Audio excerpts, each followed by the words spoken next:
Cześć, witam wszystkich serdecznie w kolejnym odcinku z serii Expert Talks Redegate. W poprzednim odcinku mówiliśmy o AI, dzięki również za feedbacki w tym kontekście. Cieszę się, że przypadł wam do gustu ten wątek i będziemy na pewno pogłębiać taką rozmowę technologiczną stricte i o tym, jak wykorzystać technologię. No i jak jesteśmy już w temacie technologii i w tym, jak ją wykorzystać do tego, żeby również promować siebie w internecie, to mamy dziś Marcina Banaszkiewicza, który nam chyba o tym opowie. Oczywiście, jeśli pójdziemy w tym kierunku, będziemy rozmawiali o technologii, ale dzisiaj pewnie tak na koniec będziemy rozmawiali o człowieku, bo ja wolę ciągnąć w tę stronę. Oczywiście technologia po drodze też się przyda. Marcin Banaszkiewicz, ekspert od LinkedIna. Można tak cię przedstawić? Można. No różnie mnie ludzie nazywają. Guru LinkedIna, trochę prześmiewczo, niektórzy gwiazdą LinkedIna, trochę zabawnie. Przyjmuję każde, natomiast mam tę przyjemność, że rozumiem, że na platformie, o której będziemy dzisiaj rozmawiali, wcale nie najważniejsza jest technologia. O, i zaczyna się już ciekawie. To już lubię. Jaka była ta twoja dotychczasowa ścieżka, żeby stać się właśnie tym guru LinkedIna? No tą osobą, na widok której troszeczkę mi jest źle z sobą, że nie opublikowałem nic na LinkedInie w tym tygodniu. Wiesz co, powiem tak, no ja przez 19 lat współtworzyłem taką markę, którą pewnie większość osób kojarzy, MediaMarkt. Tam przeszedłem absolutnie wszystkie możliwe ścieżki, od sprzedawcy, po marketera, po herowca, po wszystkich po drodze logistyków i tym podobnych. I przez lata robiłem dla siebie i dla innych firm, dla innych marek social media. Facebook, Instagram, Snapchat, kiedy jeszcze był ten medium, które warto inwestować i ludzie mówili, że robię to dobrze, a ja nie miałem czasu na to, żeby robić tego dużo, aż w 2018 podjąłem decyzję, że pora robić to już tylko i wyłącznie, bo rynek na dobre social media buduje się bardzo mocno i jak wtedy podjąłem decyzję, tak dzisiaj mogę ocenić, była to jedna z lepszych decyzji biznesowych w moim życiu. No i dzisiaj pomagasz ludziom budować marki personalne. Dokładnie tak, ale też duże brandy, bo oczywiście dzisiaj nie patrzymy na markę z pozycji jej strony www, raczej przez pryzmat jej ludzi, więc tak na koniec, kiedy dobrze zbudujemy ludzi, to my, odbiorcy, mówimy, to fajna firma, która ma świetne talenty. No dobrze, no to budujesz ludzi, budujesz ich marki personalne albo pokazujesz im, jak to budować, tylko że pewnie niektórzy, którzy dzisiaj nas słuchają, zadadzą pytanie, to czym jest ta marka personalna, bo znamy marki oczywiście te, które, nie wiem, kojarzymy poprzez logo i tak dalej, albo produkty, które produkują, to czym jest marka personalna? No i na to pytanie niewiele osób udzieliło sobie odpowiedzi. Oczywiście HR-owcy mówią, wiesz, to jest taki employer branding, to służy bardziej do zatrudniania. Mają rację. Sprzedawcom, co ty gadasz, to są KPI, robimy social selling normalnie do CRM-a i sprzedajemy tą drogą, bo to kanał dystrybucji również. No i ci też mają rację. Natomiast to wszystko schowa się pod jednym parasolem tej marki. No i widzisz, ty mówisz personalne i z mojej perspektywy rozumiesz, o co chodzi, bo oczywiście dzisiaj na rynku większość osób powie marka osobista, no bo personal branding najłatwiej w ten sposób przetłumaczyć. Z tym, że nie sztuką jest przetłumaczyć coś z angielskiego, sztuką jest przetłumaczyć kontekstowo. I dlaczego marka jest personalna?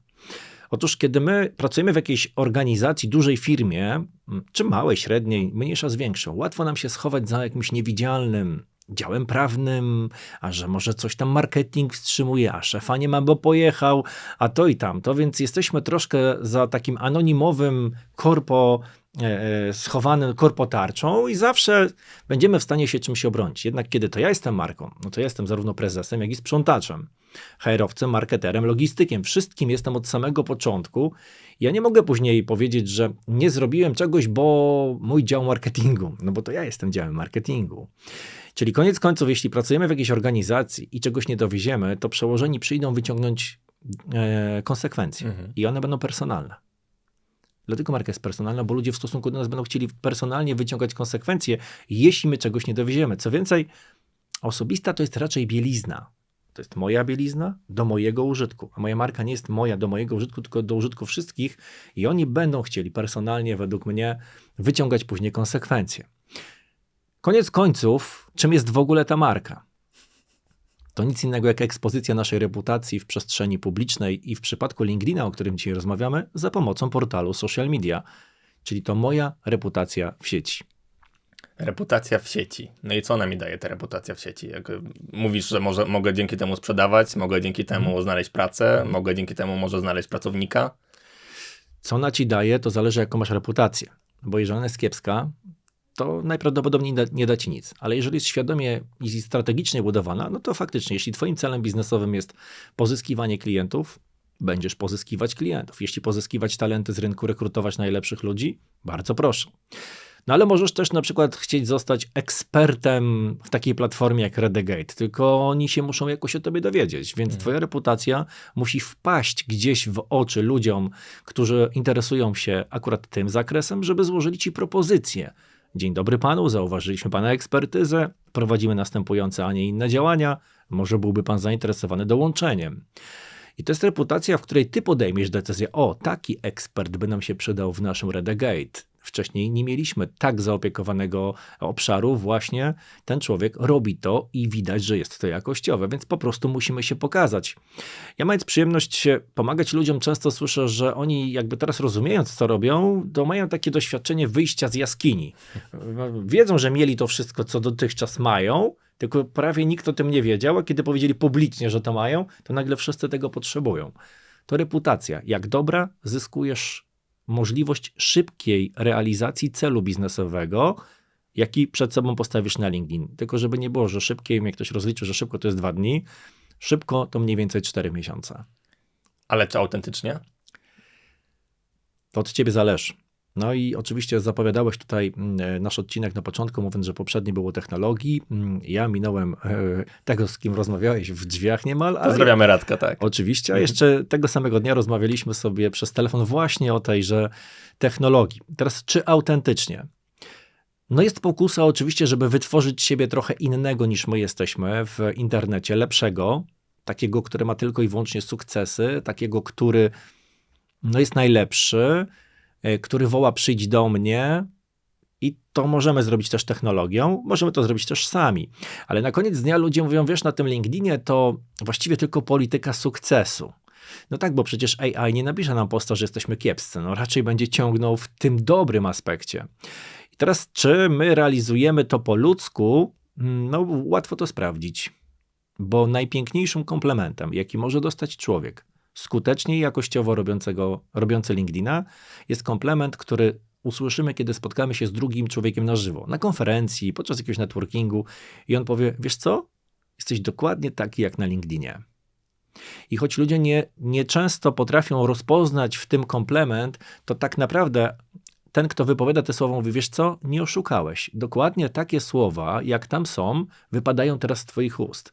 Tak jak tam masz taką inteligencję emocjonalną, tak teraz ją odbieram podczas naszej rozmowy. Takie jakie zdjęcie masz tam, ja ciebie widzę dokładnie takiego. Uronię trochę rąbka tajemnicy. My dzisiaj spotkaliśmy się zupełnym przypadkiem w kawiarni, gdzie ja przyjechałem. Wcześniej pisałem sobie, podszedłeś do mnie, cześć Marcin. Muszę wyglądać tak samo jak tam na tym zdjęciu. Nie oszukałem, nie przepuściłem tego zdjęcia przez ileś filtrów, nie wytworzyłem go w AI, łatwo było mnie poznać. To są takie momenty, które będą najcenniejsze z mojej perspektywy, bo jak dotykamy tej technologii, to uważam, że przed nami jest olbrzymi kryzys, który nazywa się kryzysem wiarygodności.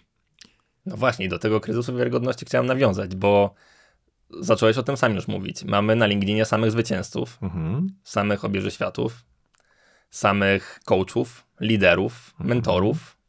No. W zasadzie codziennie mój wall jest pełen tego Sukcesów. typu wpisów. Tak, pełen sukcesów. Ja piszę też o sukcesach. Które sukcesy są wiarygodne, które są może mniej wiarygodne, może coś jednak koloryzowane. Tego nie będziemy w stanie zweryfikować. Ja dzisiaj często pytany o to, czy ja jestem zwolennikiem AI, czy przeciwnikiem, mówię przeciwnikiem, ale dlatego, bo kiedy my na przykład widzimy jakiegoś newsa, włączamy sobie nasz ulubiony serwis informacyjny i teraz tylko dla przykładu, nazwisko nieważne, Kaczyński umarł.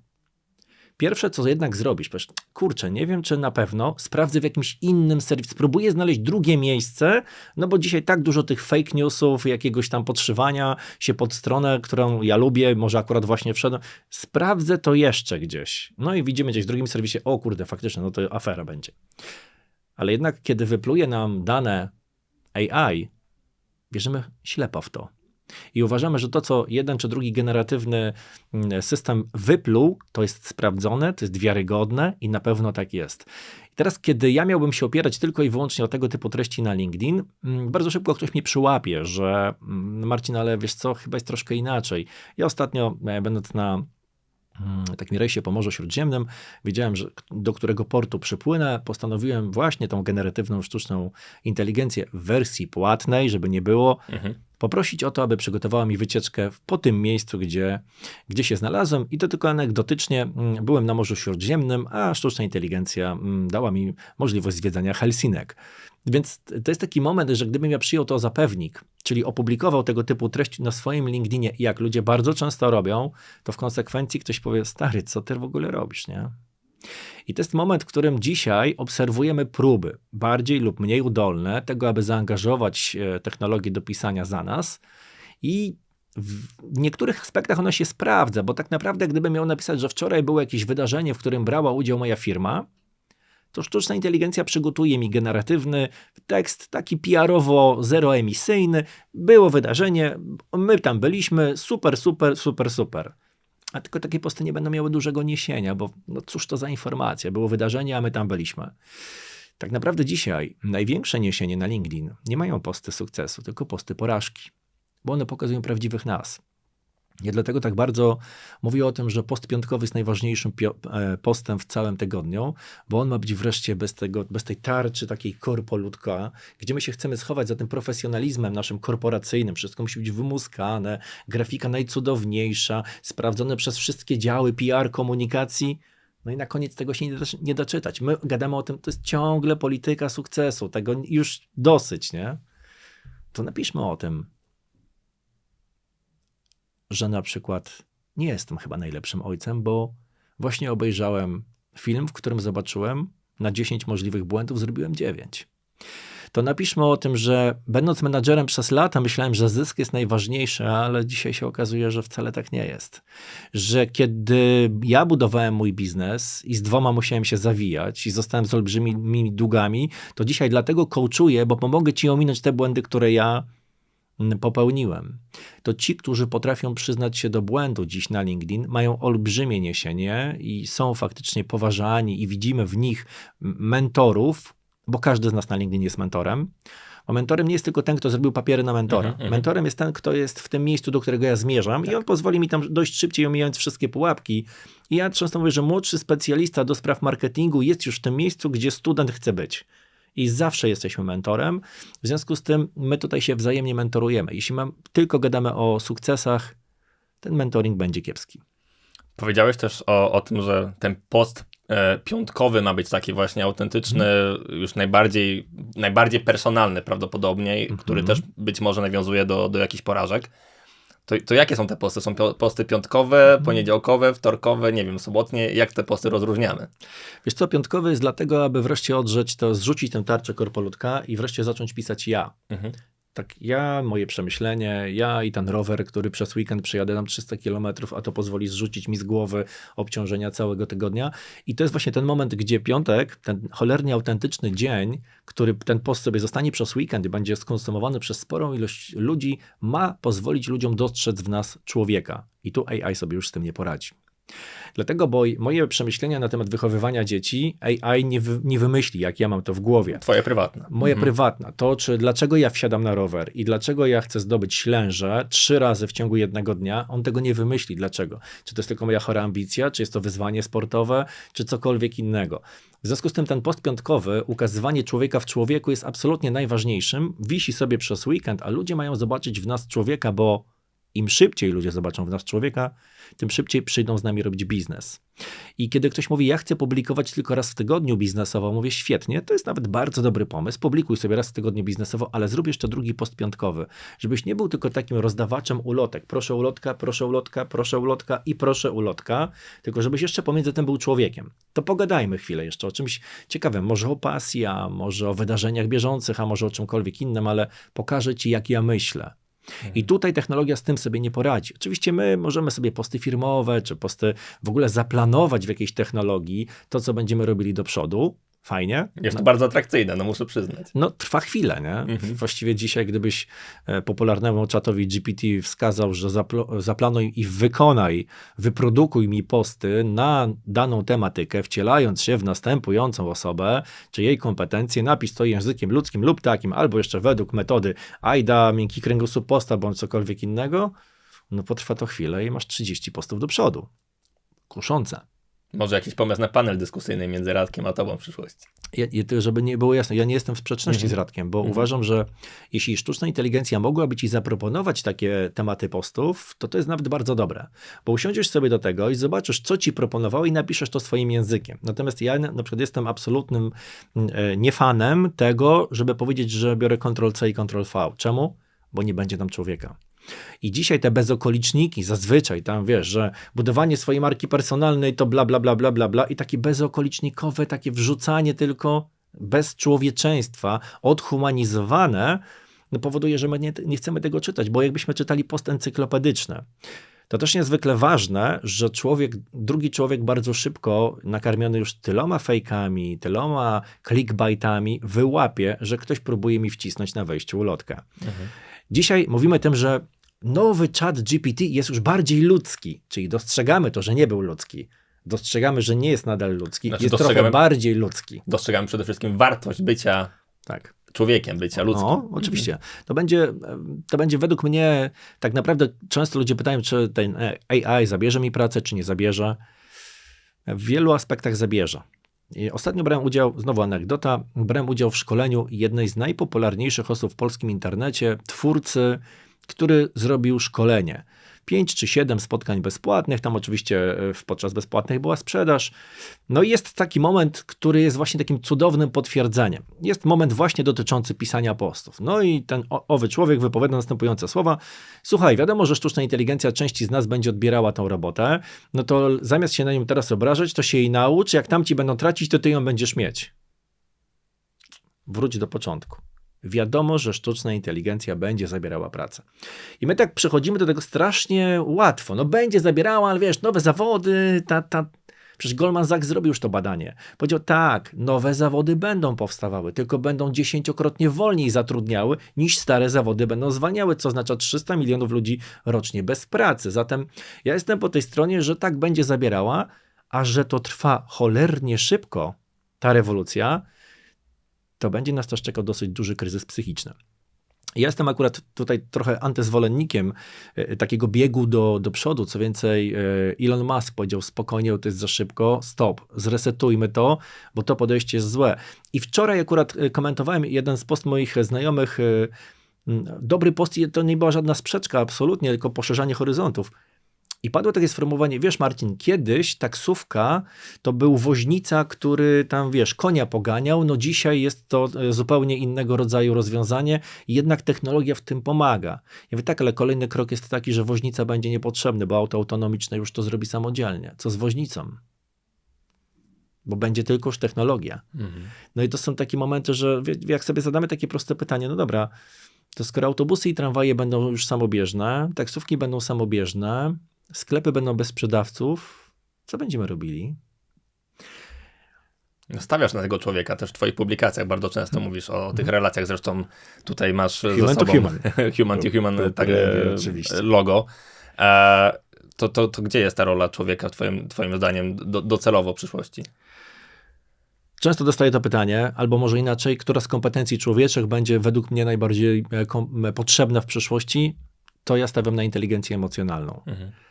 Uważam, że w świecie, w którym będzie kryzys pracy, chyba jednak na końcu będzie tak, że my jako człowiek będziemy wytwarzali kilowatogodzinę, a za kilowatogodzinę pracy będziemy otrzymywali konkretne wynagrodzenie, nie zawsze w pieniądzu. Jak Fenicjanie ten pieniądz wynaleźli, to wydaje mi się, że jesteśmy właśnie w takim momencie, że podejmujemy decyzję, czy potrzebujemy dalej pieniądz. Sami już płacimy telefonami, zegarkami, coraz rzadziej mając styczność z papierem czy bilonem, więc pieniądz jest właściwie zapisem cyfrowym na koncie bankowym. Wystarczy, że bank mówi, nie wypłacimy ci twoich pieniędzy i nie masz swoich pieniędzy, które uważasz, że masz. Z jakiegokolwiek powodu. Urząd, nie wiem, wojna. Mieliśmy taką sytuację na Ukrainie. W pierwszych dniach wojny wybuchła wojna, spadły bomby i banki nie działały. I co z tego, że masz $1 000 000 na koncie, jak nie możesz ich wyjąć z bankomatu, ani z placówki bankowej. Więc to są takie momenty, gdzie na koniec to drugi człowiek jest w stanie ci pomóc. Ten wiek niestety przypomina poprzedni, gdzie też był COVID, tylko nazywany grypą hiszpanką, gdzie była rewolucja, tak zwana druga rewolucja przemysłowa, prace maszyn parowych zastępowane elektrycznością, 50-70% bezrobocia. No i powiem, no dobra, to w prostych takich, wiesz, zawodach, no na liniach produkcyjnych, to może tak, no. A ja zadaję proste pytania. Dlaczego ty, menadżerze, dyrektorze, mający pod sobą 100 ludzi, uważasz, że robisz to lepiej niż naprawdę dobrze zaprojektowana aplikacja, która będzie robiła feedback na czas, będzie tak samo sprawiedliwa w stosunku do każdego pracownika, a nie do tego bardziej, bo z nim popijasz wieczorami, czy tam chodzisz na kręgla, a innego nie lubisz, bo albo tu się boisz zwolnić, bo ona ma 2 dzieci, a tamta jest fajniejsza, bo jest atrakcyjniejsza. No i teraz pomyślmy o tym, której z czynności zarządzającej dobra aplikacja do zarządzania zespołem nie byłaby w stanie zrobić, tylko człowieczych. Ale tak na koniec firma zada ci pytanie, a czy ja potrzebuję te człowiecze? I wtedy dojdziemy do kości. Czyli czego dzisiaj biznes będzie potrzebował? Bo jak będzie potrzebował dalej zysku, to będzie stawiał na technologię. Jeśli jednak będzie potrzebował, powie, dobra, już nie potrzebujemy +6 co roku. Wystarczy jest tyle, co mamy. Absolutnie to nam daje 1 miliard na koncie, to jest wystarczające, a teraz spróbujemy ESG, teraz osadźmy się, zbudujmy zupełnie inną rzecz i to będą robili ludzie, bo będzie trzeba to wymyśleć. Sztuczna inteligencja jest w stanie tylko odtworzyć, tylko jaż, bo odtwarza pięknie.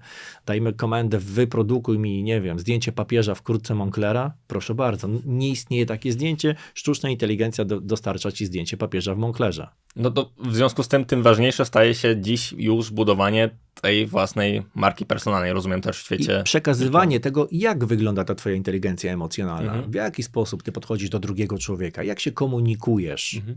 No dobrze, no to teraz ja tę ścieżkę z tobą już przeszedłem, może cały czas przechodzę, tak? No bo to nie jest tajemnica. Niekończąca się opowieść. To jest niekończąca się opowieść, dokładnie. Natomiast są osoby, które jeszcze na tę drogę nie wyruszyły, tak? Pracują, może mają gdzieś tam konto na LinkedInie założone, może nie, tak?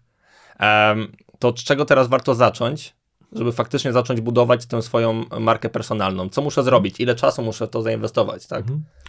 To powiem tak, w ogóle nie trzeba mieć LinkedIna. Tak na wejściu, bo jest wiele osób, które nie ma LinkedIna, stworzyły przecudowne biznesy, są wspaniałymi ludźmi i żyją. I mają się dobrze. Zatem nie trzeba mieć, to nie jest obowiązek.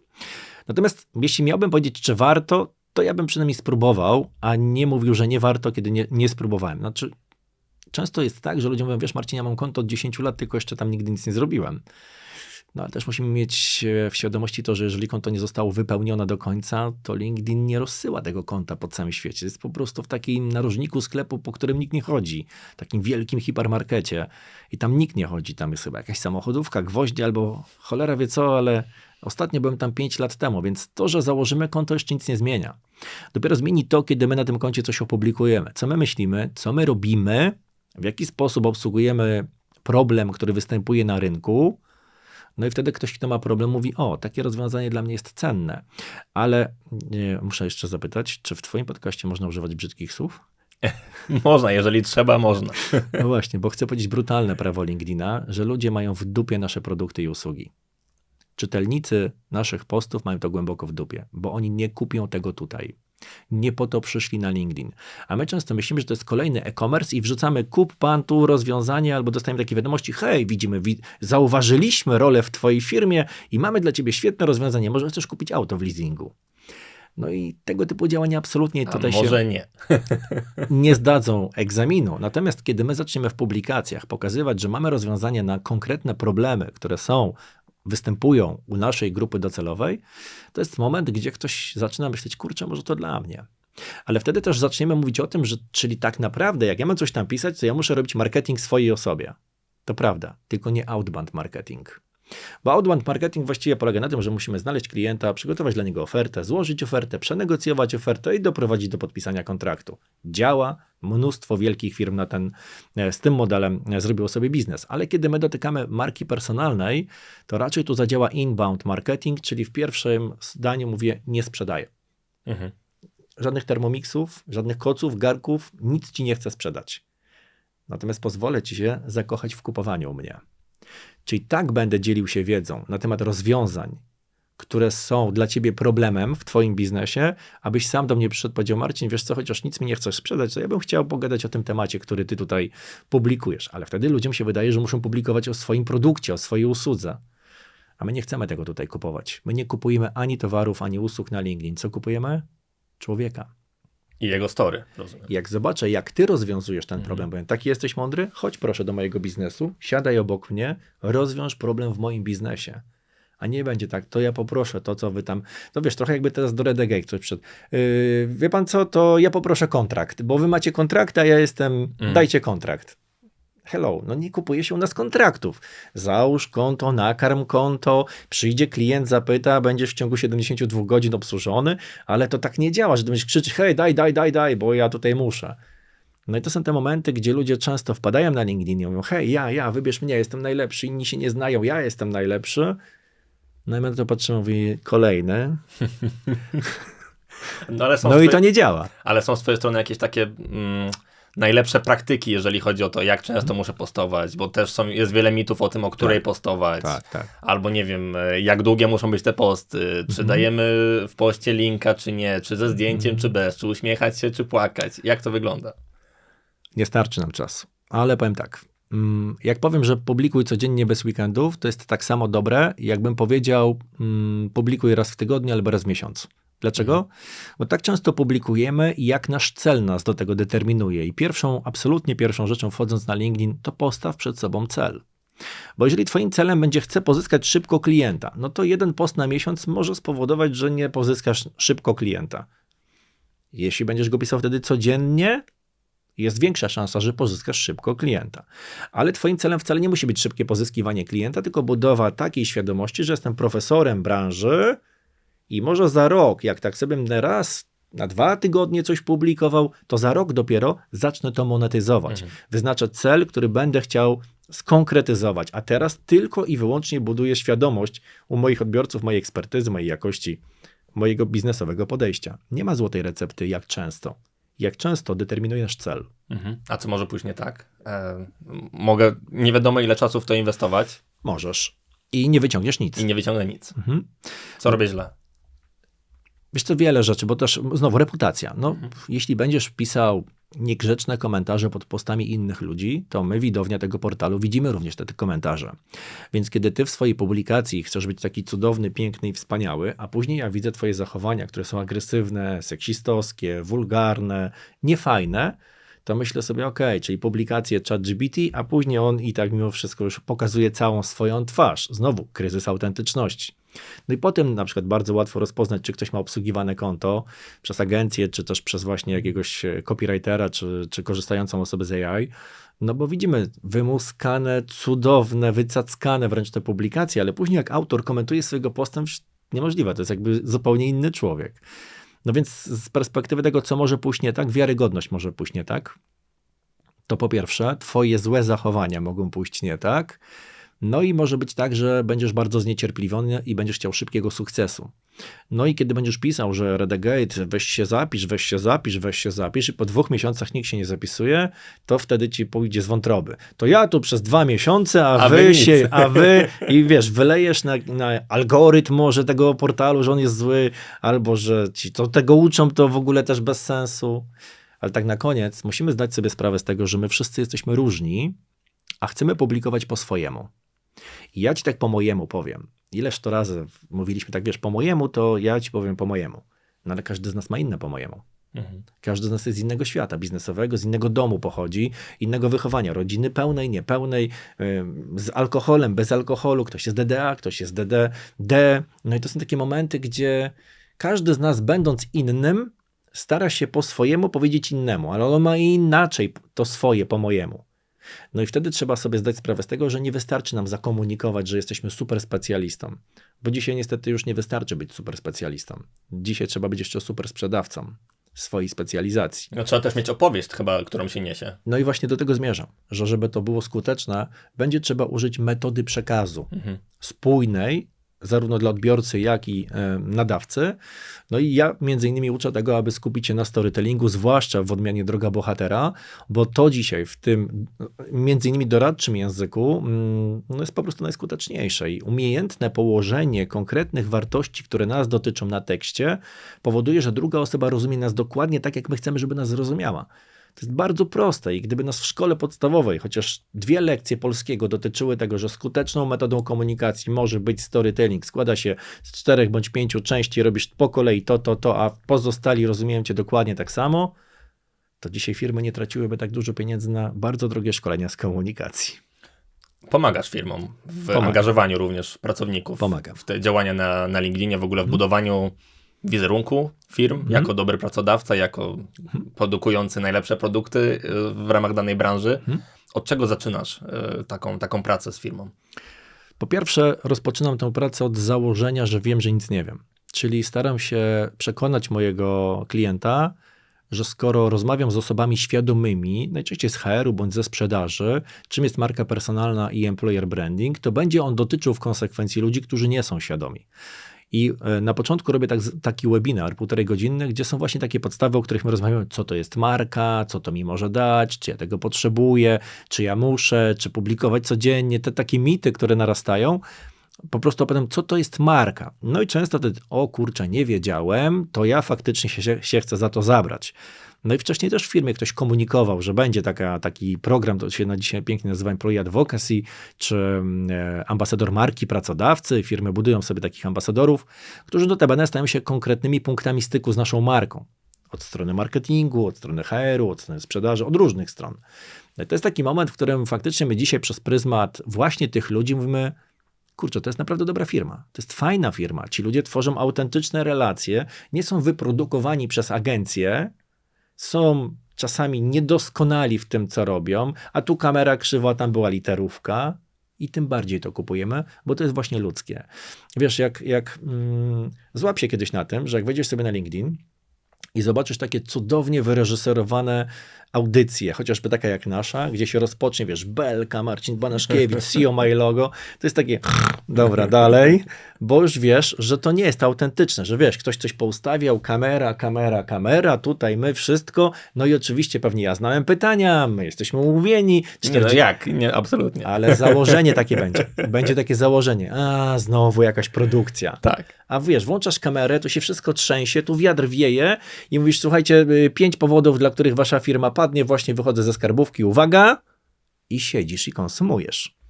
I to jest ten moment, w którym na koniec to ludzkie sprzedaje się dużo lepiej niż to, co jest takie cudownie. Oczywiście pozdrawiam realizację i niech będzie pięknie zrobione, bo przecież też po to się tutaj spotykamy, ale z perspektywy tego złap się na tym, co częściej łapiesz, co częściej kupujesz, co mocniej do ciebie trafia. Tak, krew, pot i łzy, to bardzo, bardzo trafia. Jest jeszcze ta zła strona LinkedIna, w ogóle mediów społecznościowych, do której chciałem nawiązać. Ja też nie ukrywam, w takich swoich latach młodzieńczych, jak byłem takim początkującym dziennikarzem, to nierzadko mierzyłem się z hejtem, tak? Bo jeżeli są jakieś wątki, które nie wszystkim mogą sprzyjać i się je porusza, no to od razu był też hejt, a to było już trochę lat temu i nie było też narzędzi, żeby z tym walczyć. Gdzie dzisiaj widzisz tę ciemną stronę LinkedIna, te osoby, dla których to po mojemu to jest za mało i powiedzą te 3 czy 5 słów za dużo? Wiesz co, ja często mówię o tym, że na portalu biznesowym tak do końca nie interesuje nas, na kogo ty głosujesz. Bo nie jest to żaden aspekt do tego, żebyśmy wspólnie robili biznes. Nie interesuje mnie, czy się szczepisz, czy chodzisz do kościoła i do którego, z kim sypiasz. Mnie tematy, które tak bardzo nas polaryzują na portalu biznesowym, nie interesują. I dlatego, kiedy ktoś przychodzi na LinkedIn i próbuje jakąś taką soczystą politykę typowo twitterową czy facebookową uprawiać, bardzo szybko pojawiają się ludzie w komentarzach z taką prośbą, idź pan z tym po prostu tam, gdzie lubicie się o to kłócić, my tu przyszliśmy o biznesie, o rozwoju. I wtedy mówimy, o, policja LinkedIna, wyganiają jak tylko ktoś polityka, przecież polityka to biznes i takie tam inne historie. Tylko, że to nie zawsze polityka jest, też i seksizm, i homofobia, to nie jest Seks, zjawisko, polityka, religia i szczepionki to 4 najbardziej polaryzacyjne tematy świata. I ja zawsze doradzam tak. Jeśli nie jesteś producentem szczepionki, aktywnym politykiem, bądź osobą ze środowiska LGBT, która chce bardzo mocno kierować nacisk na przekaz, to zostaw to sobie ku swojej intymności, bo w biznesie, kiedy opiszesz się po jednej ze stron w stylu szczepię się, nie szczepię się, albo że geje tak, albo że geje nie, to po takim komunikacie połowa twoich klientów od ciebie odchodzi. Tak, to jest to, co mówił Michael Jordan, że republikanie też kupują jego buty. Otóż to. I teraz jeśli, wiesz, taki super przykład, nie wiem kiedy wyemitujesz ten odcinek, ale jesteśmy teraz na początku grudnia. Ale 1 października odbył się Marsz Miliona Serc. I niektórzy idąc w tym marszu zrobili sobie selfie. Widać za dużo ludzi za nimi, flagi i ten człowiek, który jest na tym marszu. I ci ludzie publikowali te zdjęcia na LinkedInie z komunikatem: idziemy po was, złodzieje. I my musimy teraz zwrócić uwagę na to, że ja będąc szefem 100-osobowego zespołu, muszę założyć, że w tym moim zespole są ludzie, którzy głosują na tych, których ja właśnie nazwałem złodziejami. I po których idę. Czyli swoich pracowników nazwałem złodziejami, swoich klientów nazwałem złodziejami.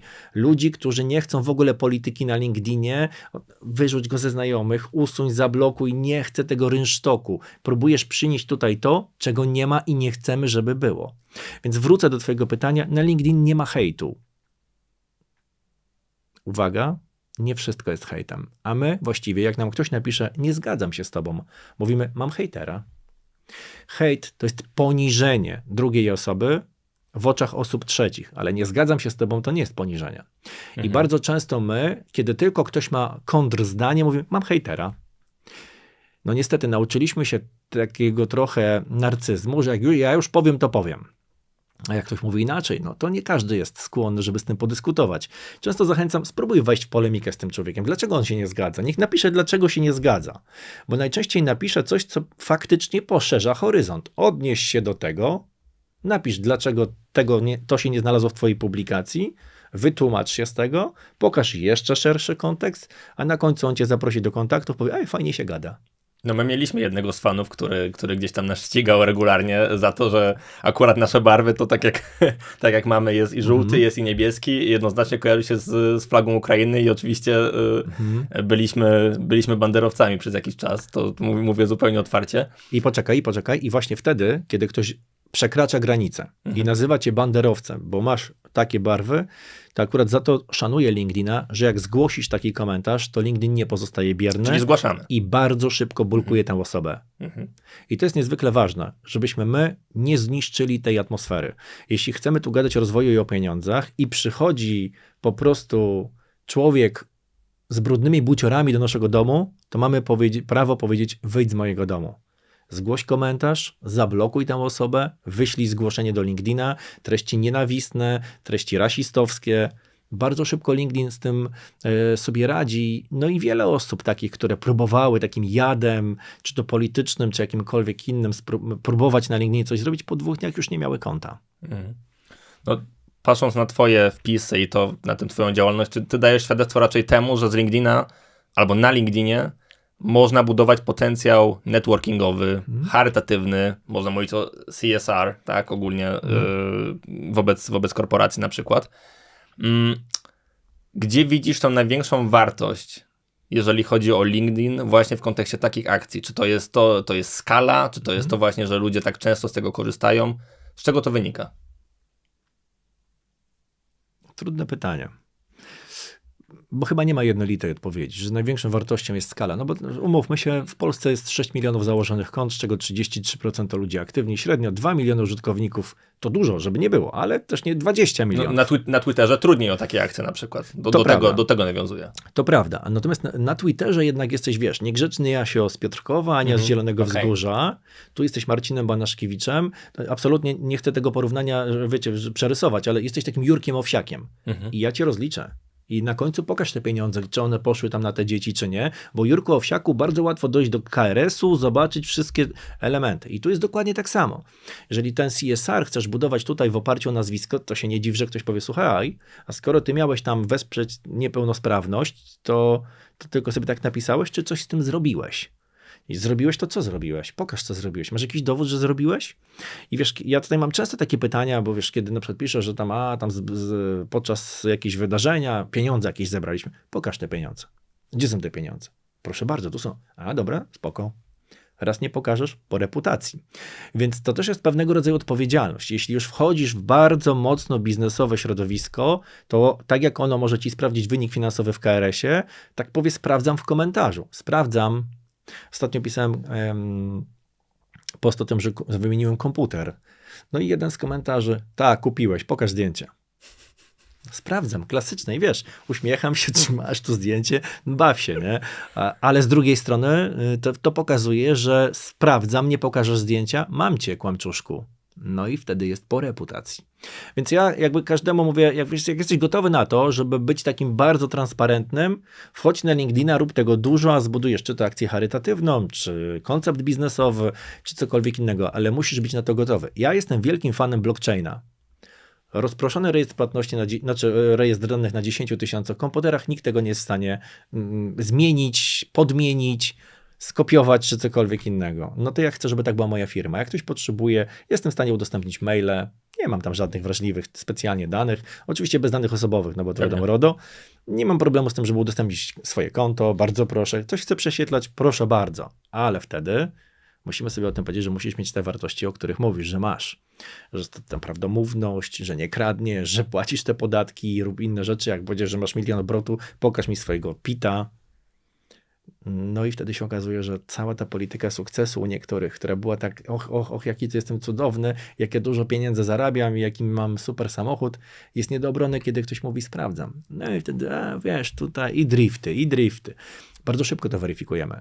Autentyczność, kryzys autentyczności przed nami, kryzys sprawdzam, czy też taka akcja sprawdzam, moim zdaniem właśnie teraz bardzo mocno startuje, bo musimy nauczyć się rozpoznawać, czy to ty, czy AI, bo AI póki co nie ma znaku wodnego, że to AI. Prezydent Biden już powiedział wprost, dobra, musimy rozpocząć na tym pracę. Musimy znakować, bo na koniec dnia uwierzysz w fake newsa wygenerowanego specjalnie jako fake news przez urządzenia, które służą do generowania fake newsów. No i koniec końców rozpoczyna się ta procedura. Myślę, że prawodawstwo będzie za 5 lat, bo jest to na tyle skomplikowana sytuacja, że przez te 5 lat uwierzymy niejednokrotnie w coś, co nie było kreacją człowieka, tylko jakiejś maszyny, no a na końcu okaże się nieautentyczne. To dzisiaj cała rozmowa jest o autentyczności i to mnie bardzo cieszy, że właśnie pokazujesz tę stronę taką właśnie naprawdę osobową, człowieczą, niejako mediów społecznościowych właśnie. I nawiążę jeszcze raz do tej ścieżki osoby, przedsiębiorcy, menadżerki, pracownika, nawet pracownika fizycznego, który również szuka klientów bądź współpracowników na LinkedInie. Czy dzisiaj, patrząc na to, ilu już jest użytkowników na świecie, globalnie i też również w Polsce, na naszym rynku, czy możemy sobie dzisiaj pozwolić na to, żeby ten temat lekceważyć? Możemy. Możemy. Mówiłeś wcześniej, że LinkedIn nie jest koniecznością. Właśnie, i dlatego możemy. Jakie mam wtedy alternatywy? Być cały czas dobrym pracownikiem w firmie, w której pracuję i uznawać, że uchodzenie za bardzo dobrego pracownika w tym budynku to wszystko, co potrzebujesz. I tak potrafią ludzie pracować 20, 30, 40 lat w jednej organizacji. Nasi rodzice, nasi dziadkowie, jak poszli na początku swojej drogi, tak kończyli na emeryturę, wychodząc z tego samego zakładu pracy. Dziś jest to trudniejsze na pewno, ale z perspektywy tego LinkedIn nie jest obowiązkowy. I możesz to lekceważyć, mówiąc, ja nie chcę ekshibicjonizmu w internecie, nie chcę mówić, z kim piłem wódkę, gdzie byłem na wczasach, pokazywać się w kostiumie kąpielowym. Oczywiście szanuję to. W ogóle nie trzeba tego robić, tylko że LinkedIn też nie służy takim rzeczom. No bo jak pokażemy alkohol czy zdjęcie w kostiumie, skończy się to kryzysem dla naszej reputacji. Po prostu, no bo to nie takie miejsce, żeby tutaj epatować tego typu treściami. Natomiast jeśli my mówimy o rozwoju, jeśli my mówimy o świadomym podejściu, o zwinnym rozwoju, dostosowanym do czasów, okoliczności, to miejsce pomaga. Widzisz, co się zmienia. widzisz, co mówi technologia, widzisz, co mówią ci, którzy ją tworzą, widzisz też swoich klientów, którzy jej używają. Możesz dostosować swoją technologię, swój rozwój, swoje produkty i usługi do tego, czego rynek oczekuje. Bo ja często mówię tak, jeśli mówisz, że ja nie chcę być, czy nie muszę na LinkedInie, pamiętaj, że jest druga szala, a wszyscy twoi klienci już tutaj są. Nie obsłużysz ich ty? Obsłuży ich treścią ktoś inny.